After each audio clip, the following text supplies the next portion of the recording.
ఇంకా దొరికింది కదా అని చెప్పి పెళ్లి రకాలు ఇప్పుడు చాలామంది పూజల్లో చూస్తున్నాం 18 రకాలు పెట్టాలి 25 రకాలు పెట్టాలి, అవన్నీ పెట్టకూడదు. అలా పెట్టడం వల్ల ఏమవుతుందంటే మన యొక్క దీక్ష నిద్రలో కానీ స్నానంలో కానీ వీర్యం స్ఖలితమైపోతుంది. కాబట్టి నిమితమైనటువంటి ఆహారం, సాత్వికమైనటువంటి ఆహారం తీసుకోవాలి. బ్రహ్మచర్య దీక్ష పోదు. కాబట్టి సాత్వికమైనటువంటి ఆహారం.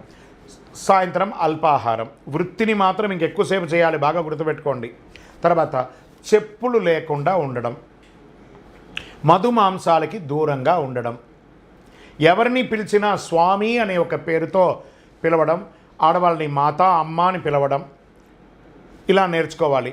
మళ్ళీ వృత్తికి వెళ్ళేవాళ్ళు మీ యొక్క వృత్తిపరమైనటువంటి డీటెయిల్ ఎలా ఉండమన్నారో మీ ఆర్గనైజేషన్ అలాగే ఉండాలి, అలా చేయండి.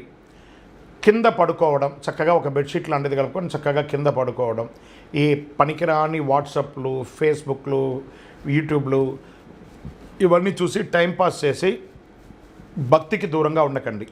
తప్పకుండా అనుగ్రహం దొరుకుతుంది. శరణమయ్యప్ప.